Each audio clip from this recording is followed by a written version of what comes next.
नसों के द्वारा ये है, तो मनुष्य की नसों को क्रिया देने वाला कौन है? क्या एक मानव तन इतनी छोटी प्रक्रिया में अनंत शीघ्र श्राव वाली नसों को कैसे प्रतड़ित कर सकता है? इस चीज का प्रमाण पुराण देगा, तुम्हें आयुर्वेद देगा कि मनुष्य धर्मस्य मनुष्य प्रतिदानम कर्मस्य, किंतु मनुष्य बुद्धि शुद्ध आद वदन्ते करुणास्य निरारस्ते, कि मनुष्य सब काम कर सकता है, दान भी कर सकता है, पुण्य भी कमा सकता है, काम भी कर सकता है, लेकिन जब बात उसके फायदे की आए तो वह कभी भी करुणा नहीं करेगा, वह कभी भी अपने हृदय को नहीं पिघलाएगा, वह कठोर राक्षस की तरह उस मनुष्य को सताएगा जिसने उसका नुकसान करा है। तो मनुष्य के सबसे बड़ा पाप यही है, सामने वाले मनुष्य से गलत समझना, गलत बोलना सबसे बड़ा पाप है। कभी भी अपने सामने वाले मनुष्य को किसी से कम नहीं समझना चाहिए। यदि तुम शेर हो तो सामने वाला बब्बर शेर होने में कोई कमी धारण नहीं कर सकता। जो मनुष्य जितना शांत है उतना ही ज्यादा उथली हो सकता है, इसलिए शांत भरे जल से कभी भी हंसी ना करें, क्योंकि उसकी गहराई में अघोर अशांति भरी पड़ी है। जिस प्रकार से कहा गया है कि मनुष्य अपने लालच में आकर के अपने सगे संबंधों को नहीं देख सकता, ये बात सत्य हुई कि मनुष्य अपने संबंधों के आगे किसी को नहीं देख सकता है। मनुष्य अपने लालच में इतना अंधा है कि वह अपनों को भी विष पिलाने के तत्पर है। वह विष पर किसी का नाम रमेश है और रमेश ने किसी को प्रतिदिन दान पुण्य किया और रमेश की अचानक मृत्यु हो गई। ये बाबा तो उदाहरण देता है कि मनुष्य का तन मरा है किंतु उसकी आत्मा अमर है, उसकी आत्मा की कोई अंत नहीं है। उसकी आत्मा ने दान किया है और वह दान उसको सदैव के लिए अमर कर गया है। कि जो भी नाम की श्रिया हो ये दान करते थे, तो तुमने उसके मनुष्य तन को शांत किया, उसकी आत्मा को नहीं मिटा पाए।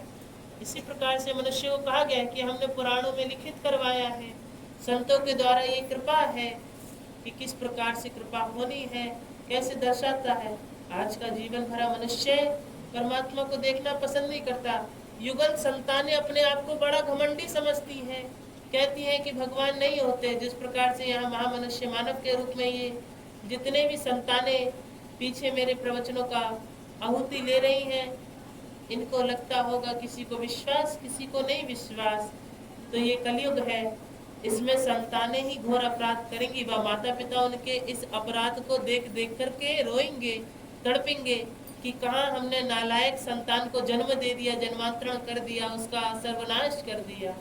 इसे देख देख करके आज के समय की माता पिता की पहली शिकायत होगी कि हमारी संतान बड़ी बिगड़ैल है, जिसका कोई उत्तर नहीं, बड़ी चिड़चिड़ी है, बहुत बुरी है। ये पहली कृपा है, ये कृपा नहीं है, ये तुम्हारे पापों का कर्म है। यदि तुम उस संतान को दबाकर और थोड़ा शक्ति से उस पे गरज करके ये कार्य करते तो तुम्हारी संतान आज एक रत्न की तरह चमक रही होती, ना कि लोहे और तांबे की तरह कने में पड़ी होती।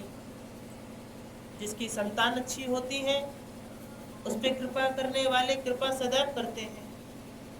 यदि यहाँ कोई मनुष्य है तो वह अपनी आयु का दीर्घ है। आज की यह कृपा है। मैं देवी होकर के देखती हूँ कि सत्संगों में बुजुर्ग जा रही हैं, बुजुर्ग प्राणी जा रहा, किंतु युगल नहीं जाएंगे। युगलों को बड़ी परेशानी है। युगल संतान तो अपने आप को ये कहती है कि हमारा अभी शिक्षा प्राप्त करने का समय है, पढ़ाई करने का समय है, हम अभी कहीं नहीं जाएंगे, हम एक बार सफल हो जाएं तब समझ जाएंगे। तुम ये मूर्ख हो, तुम ये बहुत बड़ी गलती कर रहे हो। कि बुजुर्ग ने तो अपना जीवन बिता लिया, सत्संग सुनने की कृपा तो युगलों को होनी चाहिए। युगल संतान यदि सत्संग सुनेगी तो उसमें ज्ञान पिरोएगा, एक ज्ञान की माला बनेगी, तो वह अपने जीवन को बिता पाएगा। क्या होगा यदि एक मनुष्य को ज्ञान न दिया जाए? जिस प्रकार से तुम संतान जब जन्म लेती है तो उसे भोजन करना भी सिखाया जाता है, चलना भी सिखाया जाता है, बोलना भी सिखाया जाता है, किससे कैसा व्यवहार करना है, ये सब सिखाया जाता है। इसी प्रकार से जीवन में सफल होने से पहले सत्संग की कृपा सुनाई जाती है, ताकि हमारा संतान गलत कर्मों में ना जाकर के अच्छे कर्मों में जाए, अच्छी स्तुति सुने। तो ये सबसे मुझे देख करके दुख होता है कि आज की संतानें किसी भी सत्संग या दरबार को नहीं भाती हैं, मना करती हैं जाने के लिए कि हम नहीं जाएंगे, हम विश्वास नहीं करते। तुम्हारे विश्वास करने ना करने से क्या होता है? तुम ये तय नहीं करोगे कि ये पृथ्वी किस ओर घूमेगी, और ना तुम्हारे तय करने से ये होगा कि ये मेघा कब रुक जाएगी। तो तुम ये कैसे कह सकते हो कि तुम्हारे सत्संग में ना जाने से सत्संग झूठा होगा? ये तुम्हारी मूर्खता है कि तुम जिस मार्ग की ओर से अपने कदमों को पीछे कर रहे हो, ये तुम्हारी सबसे बड़ी भूल है। जिस प्रकार से तुम एक संत का अपमान कर रहे हो, ये तुम्हारी सबसे बड़ी भूल है। यदि तुम मेरे दरबार में आए होगी तो तुमने मेरी एक बात सुनी होगी कि एक संत कितना भी सच्चा हो या कितना भी ढोंगी हो, कभी भी उसका हंसी नहीं बनानी चाहिए, उसकी हंसी नहीं बनानी चाहिए, क्योंकि परमात्मा बहुत दयालु है। परमात्मा कहते हैं ये संत ढोंगी सही, किंतु इसने ढोंग में आकर के एक संत का भेष रचाया है, इस पे कृपा होनी चाहिए, क्योंकि इसने ढोंग में आकर के मेरी शरण तो ली। इसलिए चाहे संत सच्चा हो या संत झूठा हो, कभी भी उसकी हंसी ना हो। शांति धारण करो, मेरे वचन सुनो, नहीं सुनना है तो चले जाओ, किसी की आगे मुझे बैठने की आवश्यकता नहीं। मैं प्रवचन देने आई तो शांति से सुनो, नहीं सुनना तो चली जाओ। चमकती औषधि बना लो कि जिसके भी पास लगोगे उसके जीवन में सदैव के लिए उजियारा कर दोगे। अपने आप को एक दीपक बना लो कि जब तक जलोगे तब तक उसका सहारा बने रहोगे। और दीपक की बाती मत बनना, सदैव दीपक बनना, क्योंकि बाती बनने पर जलना बहुत पड़ता है। इसलिए उस जीवन का दिया बनना कि सहारा बनना है। प्रकाशित करने वाले तो गुरु महात्मा हैं। हम तुम्हारे जीवन का सहारा बन सकते, लेकिन तुम्हारे जीवन की रोशनी नहीं बन सकते, क्योंकि फिर जलना हमें ही पड़ेगा यदि तुम्हें तरक्की हो गई तो। इसलिए ज्योत न बन करके दिया बनो। ज्योत तो साक्षात परमेश्वर रूप नारायण है, वह उनके दास दासियां हैं। अपने आप को परमात्मा कहने से पहले परमात्मा वाले गुण, और संत कहने से पहले संत वाले गुण होना बड़े आवश्यक है। एक संत के ऊपर चाहे फीकी मुस्कान हो चाहे अच्छी मुस्कान हो, किंतु उसके मुख पे मुस्कान होनी चाहिए, ताकि सामने देखने वाला मनुष्य उसे देख के मुस्कुरा सके। ना कि घोर तपस्या करने के बाद भी ज्ञान फीका है, अंधकार में डूबे हुए हैं, ऐसे संतों की कोई प्रवृत्ति नहीं होनी है। ऐसे संत सदैव ढोंगी कहलाए जाते हैं, और उनको मानवों के द्वारा ना सही किंतु परमात्मा की ओर से बड़ा कष्ट दिया जाता है। मैले कुचैले वस्त्र दिए जाते हैं, गंदा रूप दिया जाता है। ध्यान रहे, तुम संत हो तो यदि किसी पे कृपा नहीं कर सकते तो उससे अच्छा होगा कि तुम उसे ज्ञान दे सको। उसको ज्ञान दो, उसके जीवन में प्रकाश भरो, और उसके प्रकाश भर करके उन पे कृपा करो।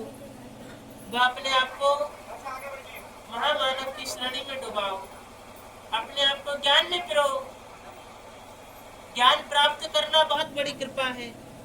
जिस प्रकार से आज का मनुष्य अपने अपने फायदे के लिए सत्संग में जाता है, मैं देखती हूँ कि देवी होकर के आज के समय में गांव-गांव में बड़े खेले होते हैं, काले देव, नीले देव, पीले देव, ये महाराज वो महाराज। यदि तुम मुझे देवी मानते हो तो इस सत्य पे विश्वास करना पड़ेगा कि कभी भी किसी मनुष्य पर देवता नहीं आ सकते।